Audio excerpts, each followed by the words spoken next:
Hey everybody, welcome to Movie Time. I'm Sean. So this week in movie news, Sam Mendes said that he's coming back to direct the next Bond movie, Bond 24. He directed Skyfall and he led it to be the highest grossing Bond film of all time, well over $300 million. He was originally out of the next Bond film, saying that he doesn't know if he would be able to meet the expectations timeline of the production of the next movie, but since then things have calmed and he said that he can do it. So he's going to jump back in. Hopefully what Bond 24 is what they're calling it as of right now. It'll be able to match or come close to at least what Skyfall was able to produce. Skyfall was a great movie and he did a great job with that one, and hopefully he'll come back and do it again. Also announced this week is Marvel news. Guardians of the Galaxy picked up a great actress. Her name is Glenn Close. I believe you guys remember her from a few movies and TV shows. She's going to be one of the lead members of the Nova Corps. She's going to be one of the top-ranked people, and this really makes me very happy because, as I've stated before about Captain America, is that they're getting good actors, and now Guardians of the Galaxy is going to get close. So what does it say about Marvel is that they're getting some credibility every day, every month. They're picking up more and more credibility towards their movies. It's a good step in the right direction for comic book movies in general, just because it is bringing these name players to their movies. Other Marvel news, Joss Whedon announced that Iron Man is going to be in Avengers 2. He says in comments that that when the call is made towards Iron Man will answer in Avengers 2. That is a loose comment, but it does confirm that Iron Man will be in Avengers 2. Hopefully this stays true. Hopefully they get the contracts worked out with Robert Downey Jr. He is going to be due a lot of money. I mean, dude had Iron Man 3 that's made over $1 billion already. Iron Man Avengers, the first Avengers, made over $1 billion. I mean, this dude is just raking in the money. His screen time in Avengers was way more than all the other characters, and he was the pop that the comedy, the whole movie. He gives life to these things. He brought these Marvel movies onto the map with the first Iron Man. So I mean, as soon as they get that contract down, Iron Man's going to be back in there. Hopefully he's back in there as Tony Stark role.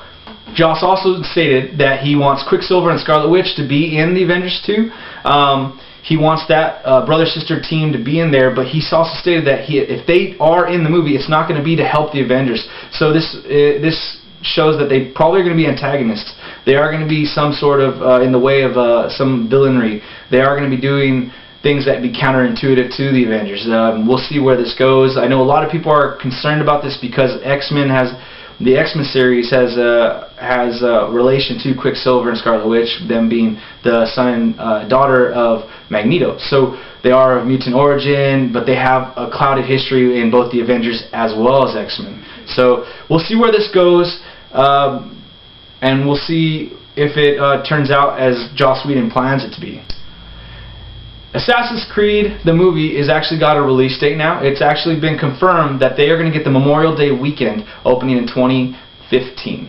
This is going to give them some time before the Avengers 2 movie comes out, so hopefully they can have a successful opening weekend and put some money under their wings so they can be successful and possibly get more support for to extend the storyline, because I know that Assassin's Creed, it's rich with story, it's rich with plot, it has a lot of stuff going on, and I would really like to see more than one movie. I definitely think it'd be a good story to tell, and I think it deserves more than one movie. I'd be very happy if they get that head start before Avengers 2, because once Avengers 2 comes into the theater, they're going to be taking up all the ticket sales. So releasing this weekend in the theaters, there's two movies that I'm interested in. It's After Earth, starring Will Smith and his son Jaden, and Now You See Me, starring Jesse Eisenberg, Woody Harrelson, and Isla Fisher.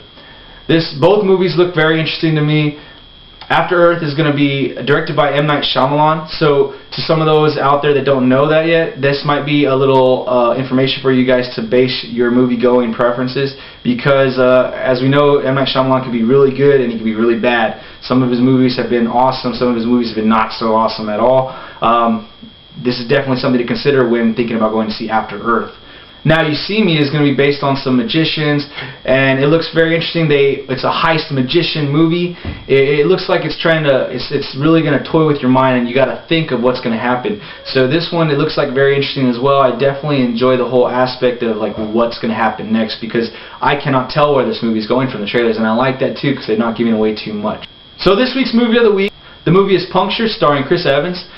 This movie is based on a true story. Chris Evans plays a lawyer. He has a partner. They have their own law firm. They're a small-time law firm. His partner wants to make money. He wants to make a living doing what he loves, while Chris Evans looking for the next case to win. Whether it be a small case, a big case, he kind of wants to do what's right. At least that's the way they portrayed this in the movie. Chris Evans' character is also a major drug addict.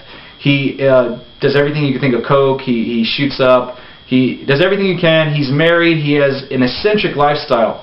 I love this character for Chris Evans because he plays well into it. He's a fast-talking guy in pretty much all his movies. He slows that down, obviously, for Captain America a little bit because he has to be more stoic and more leaderly.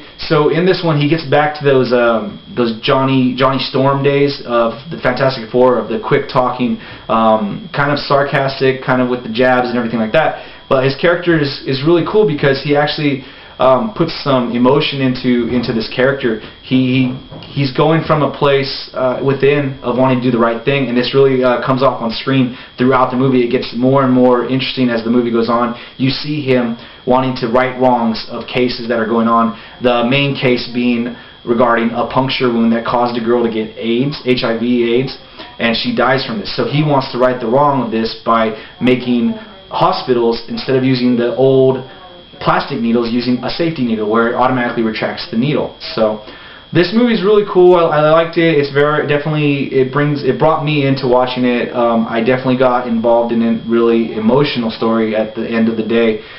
It's definitely worth your time. The acting was good. The standout character, like I said, was Chris Evans.